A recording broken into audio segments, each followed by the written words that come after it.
I always hate cases like this. I've never understood hazing and even joining frats in general. Anyways, on to the case.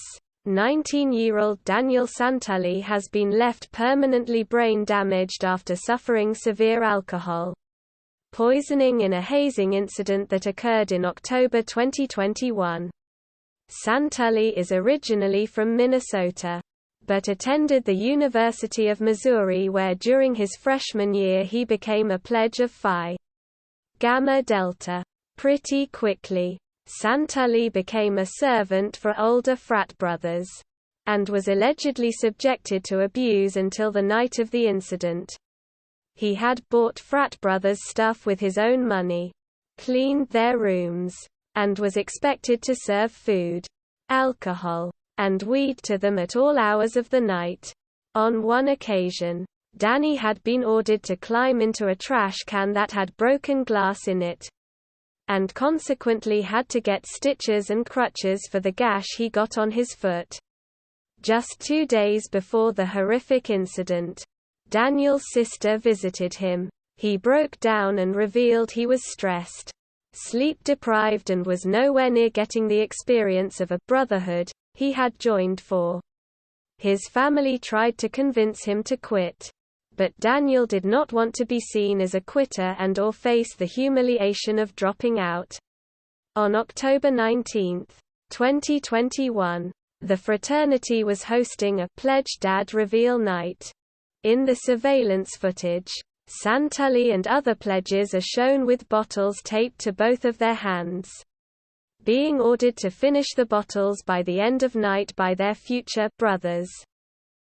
Santulli himself was pressured to drink an entire bottle of Tito's vodka, all while one of the frat brothers also coerced him into guzzling beer from a tube.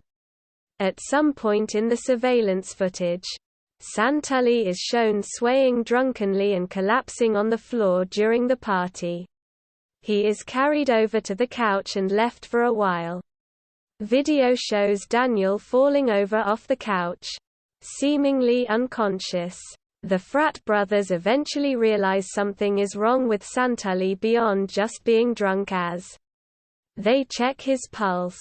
They carry him out of the house, accidentally dropping him on his head on the way to the car and drive him to a hospital, dumping him once hospital staff began to evaluate him and determine he is in cardiac arrest. Daniel's BAC was .486. Almost 6x the legal limit. He survived the incident, but has been left with permanent serious injuries.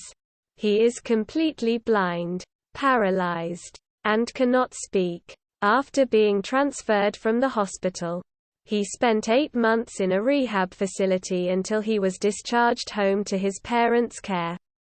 Doctors' prognosis is that he will need complete care for the rest of his life. The Santulli family brought a civil suit against 23 members of the frat and board advisors. From what I've read, it looks like that suit has already been settled.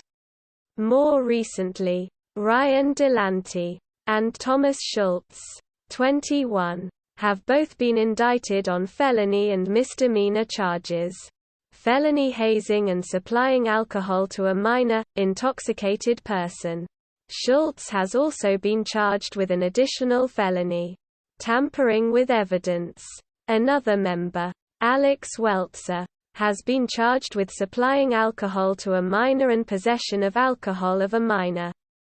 This case is ongoing and I've tried to piece together info best as I can.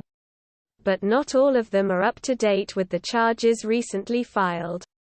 Cases like this are always complex. Hazing laws are different in every state and some states are pretty limited. Because a lot of frat houses are off campus, colleges often aren't held liable. Money goes a long way as some frats' rich alumni hire lawyers to get cases like this to go away. It will be interesting to see how this case plays out in the next few months, years. Link to full article. There are multiple articles on the internet, some with more info than others. Prayers for Daniel. The Santulli family